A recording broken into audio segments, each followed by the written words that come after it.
Australia के गेंदबाजों के सामने टीम इंडिया के बल्लेबाजों ने टेके घुटने। केएल राहुल और विराट कोहली की संघर्षपूर्ण पारी के चलते टीम इंडिया ने बनाया सम्मानजनक स्कोर। नमस्कार दोस्तों, स्वागत है आपका एक बार फिर हमारे चैनल में। भारत और ऑस्ट्रेलिया के बीच वर्ल्ड कप 2023 के फाइनल मुकाबले में टीम इंडिया अब मुश्किल स्थिति में फंस चुकी है। लेकिन दोस्तों, हम आपको भारतीय पारी का पूरा हाईलाइट इस वीडियो में बताएंगे। लेकिन उससे पहले आप भी चाहते कि टीम इंडिया अब भी इस मुकाबले को जीते, तो इस वीडियो को लाइक जरूर कर दें और साथ ही साथ चैनल को सब्सक्राइब नहीं किया तो चैनल को सब्सक्राइब करके बेल आइकन दबा लें। तो चलिए दोस्तों, जानते हैं इस मुकाबले का पूरा हाईलाइट शुरुआत से ही। तो दोस्तों, आज के इस फाइनल मुकाबले में सिक्का उछाला रोहित शर्मा ने, लेकिन गिरा पैट कमिंस के पक्ष में। उन्होंने टॉस जीतकर पहले भारतीय टीम को बल्लेबाजी के लिए आमंत्रित किया। हालांकि टीम इंडिया के कप्तान रोहित भी पहले बल्लेबाजी ही करना चाहते थे।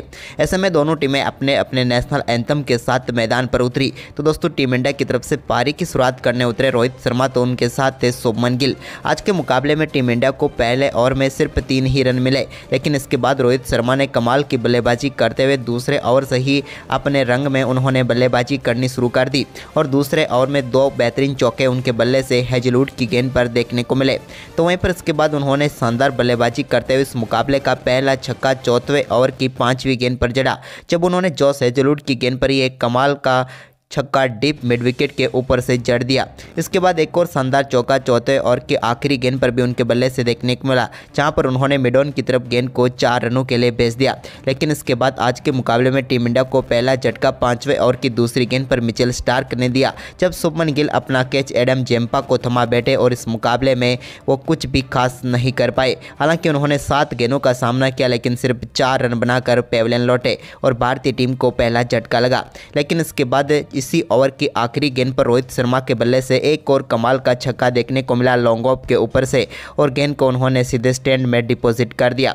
इसके बाद विराट ने 7वें ओवर में कमाल की बल्लेबाजी करते हुए मिचेल स्टार्क की शुरुआती 3 गेंदों पर 3 बेहतरीन चौके उनके बल्ले से देखने को मिले।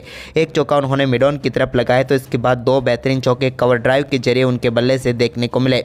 इसके बाद 8वें ओवर में भी उनके बल्ले से एक और शानदार चौका ग्लेन मैक्सवेल की गेंद पर देखने को मिला, जब उन्होंने यहां पर पॉइंट की तरफ गेंद को 4 रनों के लिए भेजा। तो इसके बाद रोहित शर्मा ने 10वें ओवर की दूसरी गेंद पर शानदार बल्लेबाजी करते हुए एक कमाल का छक्का लॉन्ग ऑन के ऊपर से जड़ दिया ग्लेन मैक्सवेल की गेंद पर। यह कमाल का शॉट था, जहां पर उन्होंने गेंद को 6 रनों के लिए भेजा। लेकिन इसके बाद दोस्तों, इसी ओवर की चौथी गेंद पर टीम इंडिया को पहला झटका रोहित के रूप में लगा। उनका बेहतरीन कैच हेड ने पकड़ा और मैक्सवेल ने उनका विकेट लिया। रोहित शर्मा कमाल की बल्लेबाजी करते हुए 31 गेंदों पर 47 रन बनाकर पेविलियन लौटे और भारतीय टीम ने एक बार फिर शानदार शुरुआत जरूर की, लेकिन 1 से 10 ओवर तक 80 रन बना लिए। लेकिन इसके बाद टीम इंडिया को एक और झटका 11वें ओवर की दूसरी गेंद पर लगा, जब श्रेयस अय्यर अपना कैच विकेट कीपर जोश इंग्लिश को थमा बैठे और वो भी 3 गेंदों पर सिर्फ 4 ही रन बनाकर पेविलियन लौटे। इसके बाद दोस्तों, केएल राहुल और विराट कोहली के ऊपर भारतीय टीम की पारी को आगे बढ़ाने की पूरी जिम्मेदारी आई। दोनों बल्लेबाजों ने यहां पर साझेदारी जरूर की, लेकिन इस दौरान दोस्तों एक भी चौका दोनों बल्लेबाजों के बीच नहीं देखने को मिला इनकी पार्टनरशिप में, जब तक इन्होंने अच्छा परफॉर्मेंस सिंगल डबल के साथ जारी रखा। विराट ने भी 26वें ओवर की पहली गेंद पर सिंगल के साथ अपना बेहतरीन अर्धशतक पूरा कर लिया।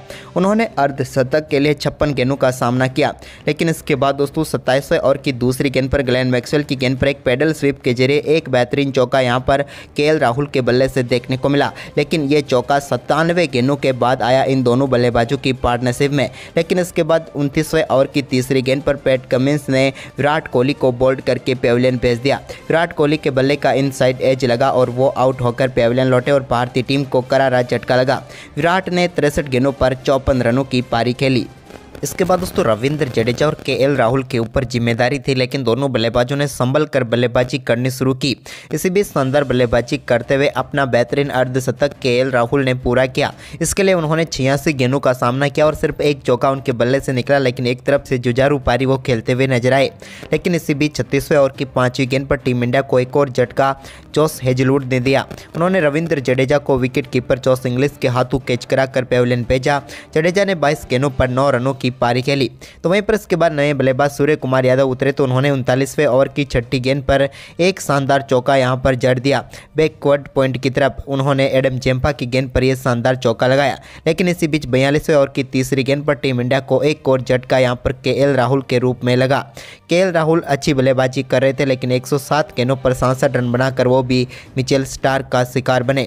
तो वहीं पर इसके बाद नए बल्लेबाज शमी उतरे तो उन्होंने एक बेहतरीन चौका 42वें ओवर की 5वीं गेंद पर लगाया। लेकिन टीम इंडिया के लिए अब जो भी उम्मीदें थी वो सारी सूर्य कुमार यादव के ऊपर आ चुकी थी। लेकिन इसी बीच शानदार गेंदबाजी करते हुए मिचेल स्टार्क ने 44वें ओवर की चौथी गेंद पर मोहम्मद शमी को पेविलियन भेजकर एक और सफलता ऑस्ट्रेलिया की टीम को दिला दी। मोहम्मद शमी ने 10 गेंदों का सामना किया, जहां पर वो 6 रन बनाकर पेविलियन लौटे।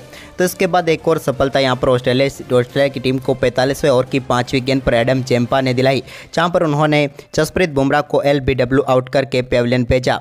जसप्रीत बुमराह भी इस मुकाबले में 3 गेंदों पर सिर्फ 1 ही रन बना पाए और वो भी चलते बने।